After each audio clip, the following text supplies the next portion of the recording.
రుణమాఫీ దోకాపై హైకోర్టులో పిటిషన్. కోర్టును ఆశ్రయించిన రైతు నర్సిరెడ్డి పిటిషన్ విచారణకు స్వీకరించిన హైకోర్టు. రుణమాఫీ అమలు వివరాలు ఇవ్వాలంటూ రాష్ట్ర ప్రభుత్వానికి ధర్మాసనం ఆదేశం. రైతు రుణమాఫీ అమలు వివరాలను నివేదించాలని రాష్ట్ర ప్రభుత్వాన్ని హైకోర్టు ఆదేశించింది. పూర్తి వివరాలతో కౌంటర్ దాఖలు చేయాలని నోటీసులు జారీ చేసింది. రేషన్ కార్డు లేకున్నా 2 లక్షల వరకు రుణమాఫీ చేస్తామని రాష్ట్ర ప్రభుత్వం ప్రకటించిందని, కానీ తనకు రైతు రుణమాఫీ వర్తింపజేయలేదని పేర్కొంటూ వలిగొండ మండలం జంగారెడ్డిపల్లె గ్రామస్తుడు బద్దం నర్సిరెడ్డి పిటిషన్ దాఖలు చేశారు.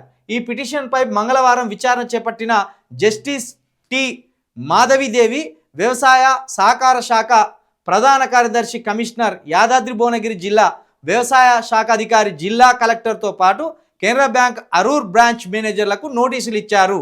బ్యాంకు నుంచి వ్యవసాయ రుణంగా 1.5 లక్షలు ఇస్తామని హామీ ఇచ్చిందట. అప్పుడు వాళ్ళకు అన్నాడుగా, మరి ఇప్పుడు తీసుకుంటే 5,000 వస్తాయి, నేను ప్రమాణ స్వీకారం చేసిన తర్వాత తీసుకుంటే 2 లక్షల రూపాయలు వస్తాయి. ఇప్పుడు ఈ రైతు చెప్పుతోటి కొట్టినంత పని చేసిండు రాష్ట్ర ప్రభుత్వాన్ని.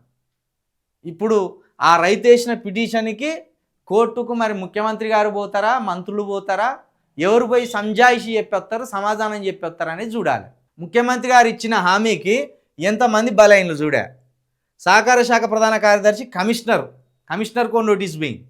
యాదాద్రి భువనగిరి జిల్లా వ్యవసాయ శాఖ అధికారికి ఓ నోటీస్ పోయింది. జిల్లా కలెక్టర్తో పాటు Canara bank Aroor branch manager కూడా ఓ నోటీసులు పోయింది. హామీ ఇచ్చిందేమో కాంగ్రెస్ పార్టీ, మేనిఫెస్టోలో పెట్టిందేమో కాంగ్రెస్ పార్టీ, నోటీసులేమో వీళ్ళకి ఇచ్చింది. ముందు ఈ నోటీసులన్నీ ముఖ్యమంత్రి గారికి పంపాలి, దుద్దిల శ్రీధర్ బాబు గారికి పంపాలి, దామోదర రాజనరసింహ గారికి పంపాలి. ఎందుకంటే 23 మందితోటి మేనిఫెస్టోని తయారు చేసిండు. ఆ మేనిఫెస్టో చైర్మన్ దుద్దిల శ్రీధర్ బాబు గారికి పంపాలి. ముందు మేనిఫెస్టో చైర్మన్ నువ్వే కదా, ఇది ఎట్లా సాధ్యమని చెప్పి నువ్వు మేనిఫెస్టోలో 2 లక్షల రుణమాఫీ ఇస్తామని చెప్పినావు.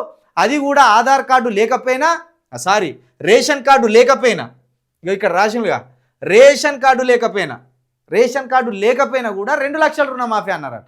అంటే ఆయన రైతా కాదా, ఆయన ఇక్కడోనేనా కాదా అనేది చూసుకోకుండా 2 లక్షల రుణమాఫీ చేసేస్తామన్నారట. ఇంత నమ్మబలికిలు రైతులను, ఇంత నమ్మబలికి అక్కడికి రైతులు కోర్టు మెట్లెక్కి వీళ్ళ మీద కేసులు వేసేదాకా తెచ్చుకున్నారు. ఇప్పటికైనా సిగ్గులేని ప్రభుత్వం. ఓ పంటకాలం వెళ్ళిపోయింది. మొన్న ముఖ్యమంత్రి గారు అంటారు కదా, డిసెంబర్లో కనుక రైతు భరోసా డబ్బులు ఎత్తే న్యూ ఇయర్ సందర్భంగా తాగుతాన్లు రైతులు తాగాట రోడ్ల మీద పండుకుంటానులాట. రైతులు తాగుతానులని చెప్పి మేము వేస్తలేము.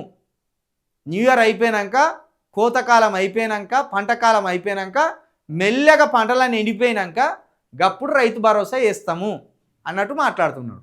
ఈయనిచ్చే 5,000 రూపాయల కాట రైతులాట తాగి రోడ్ల మీద పండుకుంటానులాట. ఇంత అవమానించుడా రైతులను? ఎవరిని పడితే వాళ్ళని దురుసుగా మాట్లాడతాను, ఎవరిని పడితే వాళ్ళ మీద విమర్శలు, హేళనగా మాట్లాడడం, దురుసుగా మాట్లాడడం. అందరి గుంజుర్రి వీళ్ళ మీదే కాదు, ఇంకా హైకోర్టు వారు ముఖ్యమంత్రి గారికి కూడా ఒక నోటీసు పంపండి, దుద్దిల శ్రీధర్ బాబు గారికి కూడా నోటీసు పంపండి. ఆ మేనిఫెస్టోను తయారు చేసిన 23 మంది మీద నోటీసులు రెడీ చేసి అందరినీ ఆ కోర్టుకు గుంజండి.